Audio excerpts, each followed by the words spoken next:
Hey y'all, welcome back to another episode of Care Work with Chelsea, where we talk all things care for your body, mind, and community. So if you're into that, you're into this. Today we're doing a reading from We Will Rest, The Art of Escape by Tricia Hersey.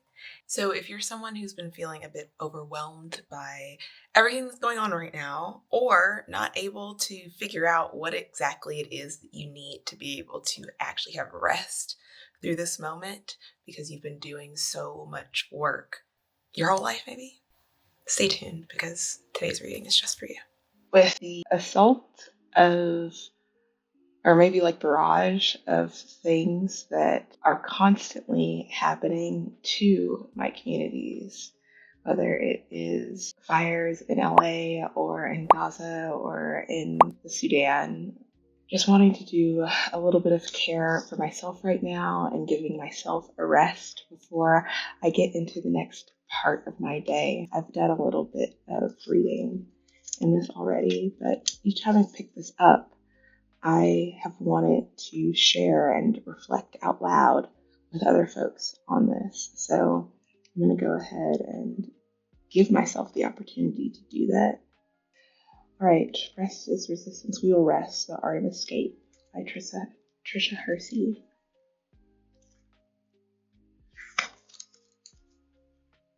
To Sahin, the dream, and other dreamers, like Miss Tubman, follow the light.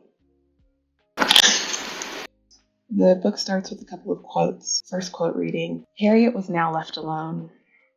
She turned her face toward the north, and fixing her eyes on the guiding star and committing her way unto the Lord, she started again upon her long, lonely journey. For, she said, I had reasoned this out in my mind. There was one of two things I had a right to, liberty or death. From Harriet, the Moses of Her People, by Sarah H. Bradford.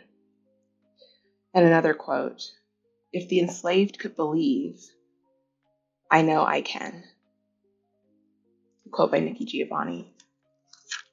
We will rest. I wonder if I actually turn the camera towards y'all so that you see the book as I'm reading it. There we go. Question, how do you find rest in a capitalist, white supremacist, patriarchal, ableist system? Answer, you tap into your trickster energy. You become an escape artist. This book is a sacred object. You are a sacred object. This book is a manual on care. You are an escape artist. How to be an escape artist. An incomplete list. Step 1. The first step for morphing into an escape artist is belief. You must believe you have the power to refuse. You must believe you have been gifted with everything necessary. You must be a trickster. No matter what, you must not show fear. We are abundant. I have heard from many that it's been difficult to rest because you don't know how. Give thanks for the not knowing.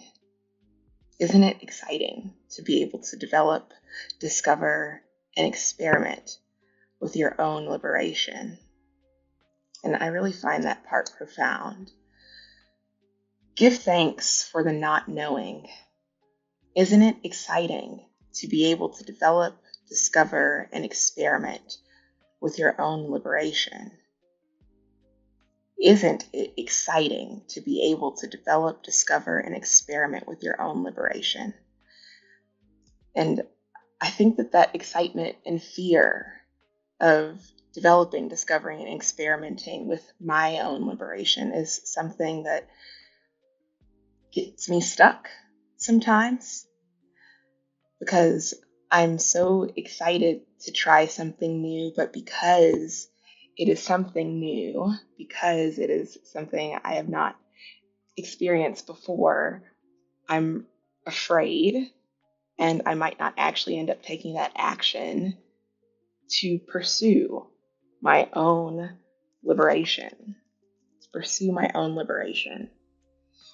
And I'm really trying to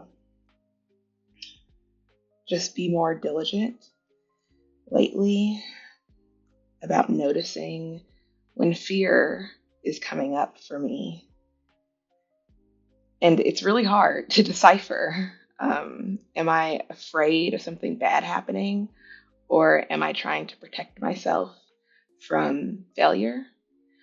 Um, and yeah, I'm wondering if anyone watching now has any thoughts on that as well for themselves, because the not knowing can create so much fear that stops you from developing, discovering, and experimenting with your own liberation. Hey, y'all, to folks who are joining us. We're talking about this first page from our great Miss Tricia Hersey. In this quote, "We are abundant. I have heard from many that it's been difficult to rest because you don't know how. Give thanks for not knowing." Isn't it exciting to be able to develop, discover, and experiment with your own liberation? This is really a reminder that I'm needing today, that it's exciting to be in this phase of discovery of my own liberation.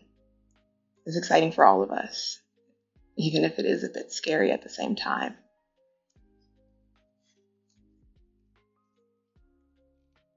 I am a trickster, the one who got away, the one who always knew, the one able to transmute grief to rest.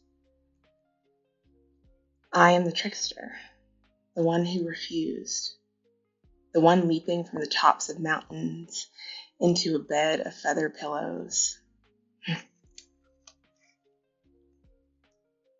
I am the trickster, assigned as the debt collector by my ancestors, resting to reclaim the dream space stolen. Pay up. That honestly brings me like a lot of emotion saying that. Imagining ourselves as the debt collectors of our ancestors, I think really puts into perspective the importance of our own liberation. And I'll read that again. I am the trickster, assigned as the debt collector by my ancestors, resting to reclaim the dream space stolen. Pay up.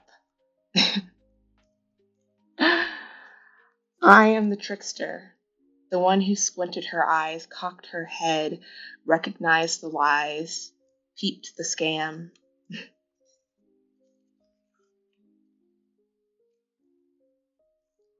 You are here. Thank you for living. Thank you for resisting.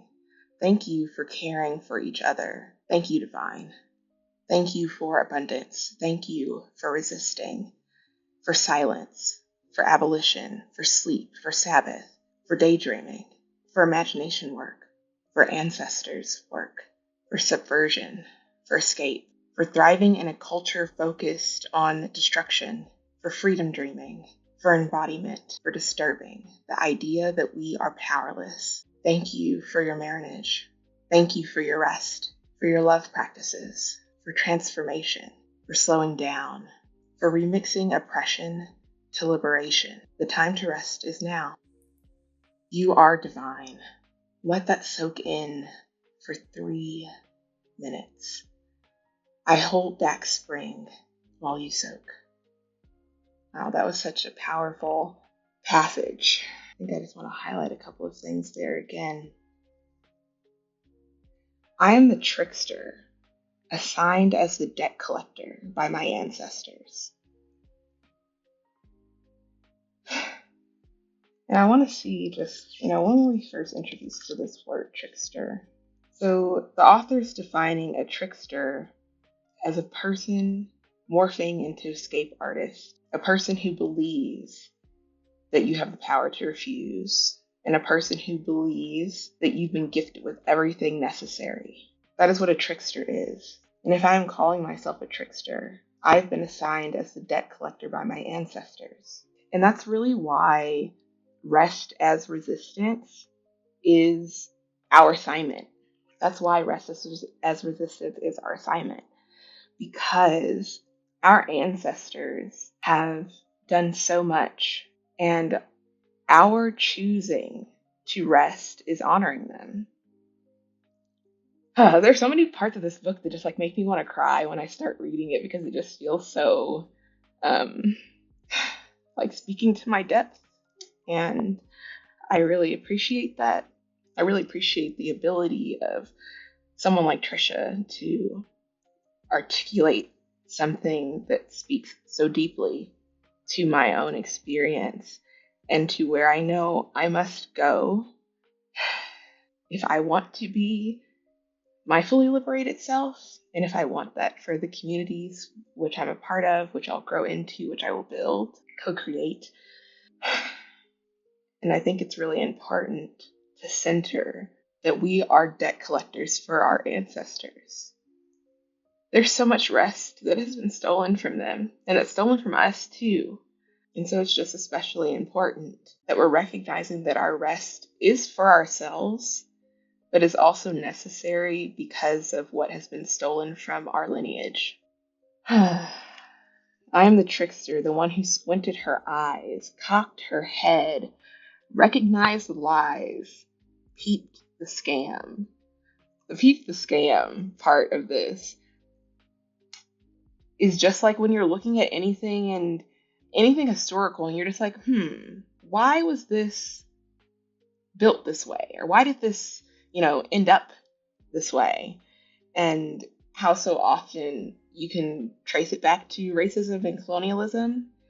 And that's what I read when I see I'm the trickster, the one who squinted her eyes, cocked her head, recognized the lies, peeped the scam.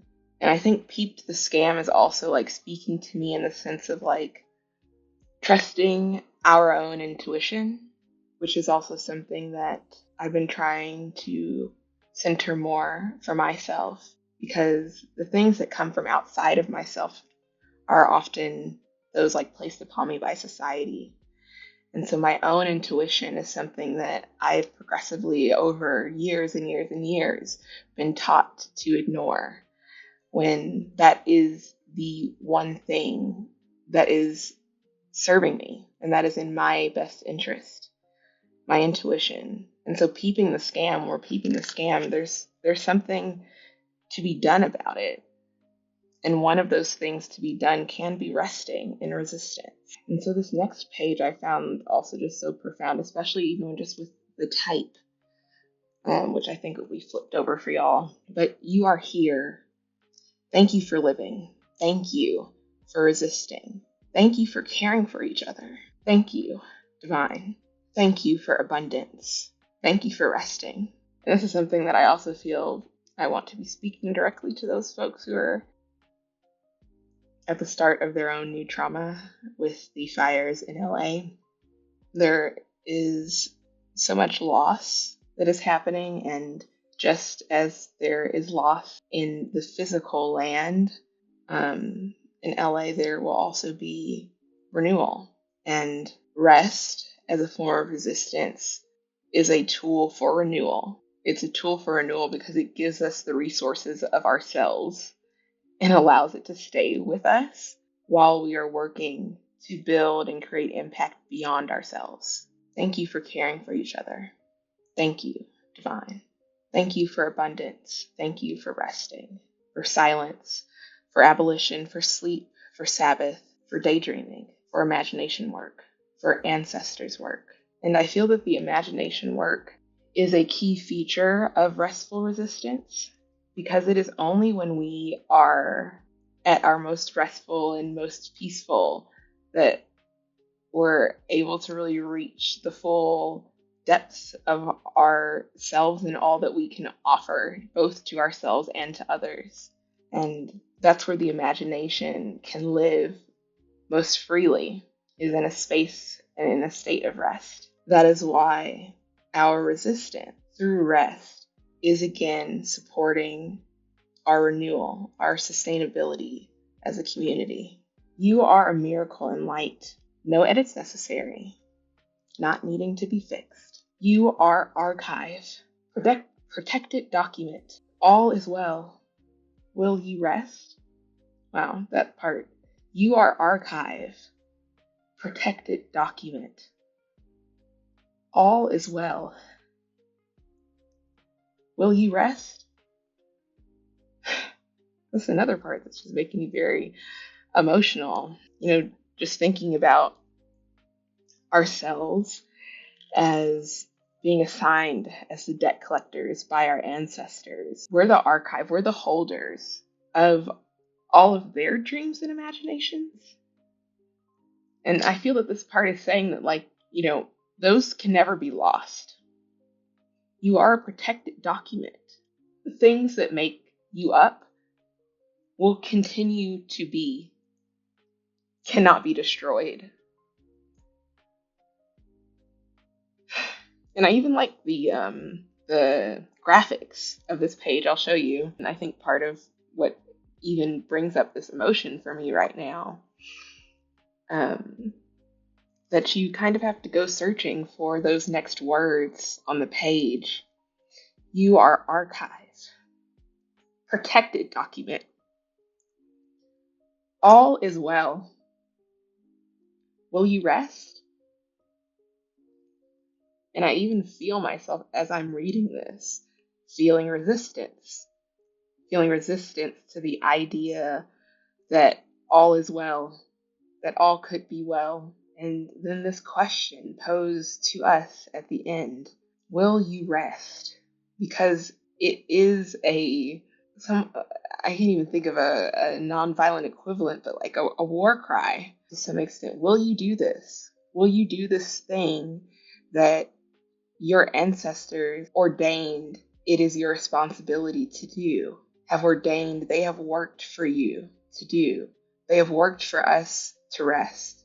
We must rest for them to continue living on through us. You are archive, protected document. All is well. Will you rest? I'm writing this book so you'll know you are not unreasonable, that you are not imagining things, that your body is tired and your mind and spirit feel numb because the systems want it that way. They've worn you down into a pulp. There is life after death. There is spiritual resurrection. And I guess that this is just speaking to the things that I just said on our previous page in my interpretation, in interpreting protected document, and describing us as a protected document, describing you as a protected document, and stating that all is well, which I feel like angry even just saying out loud in this moment when I feel like so much is not okay. I think to some extent, this passage is helping me just feel a bit more grateful for my body and even having these reactions to whatever is happening in my world, in our world, because to feel numb to them would be to succumb to them. And I am not succumbing to an idea that the way that the world is now is the arc of how it's doomed to be. And I appreciate this very explicit naming by our Tricia, Hersey author. I'm writing this book so you'll know you are not unreasonable, that you are not imagining things, that your body is tired and your mind and spirit feel numb because the systems want it that way. They have worn you down into a pulp. There is life after death. There is spiritual resurrection. And it is through spiritual resurrection that we are embodying our ancestors in the now. It's through that spiritual resurrection that we can say that all is well, because every state is temporary. And if something is not well in the now, it can be well in the future, or the future's future, or the future's future.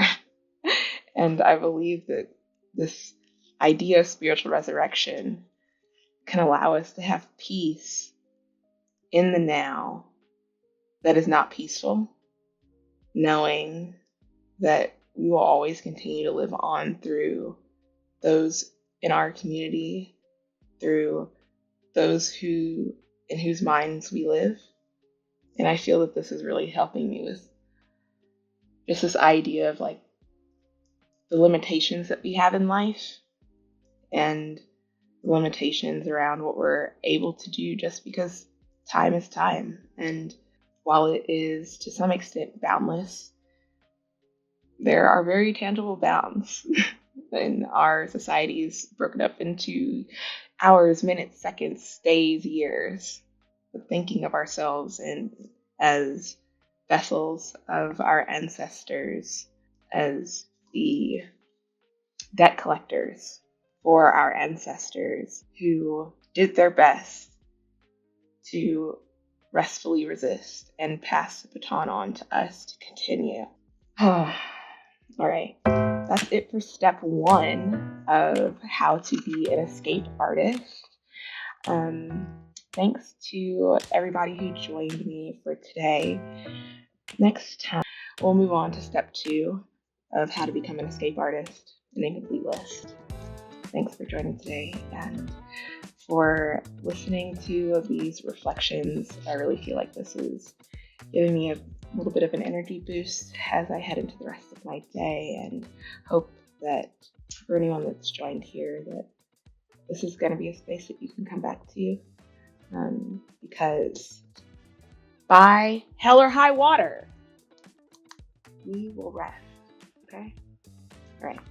Love y'all, and thanks for joining. I hope you have a easeful, restful, joyous rest of your day.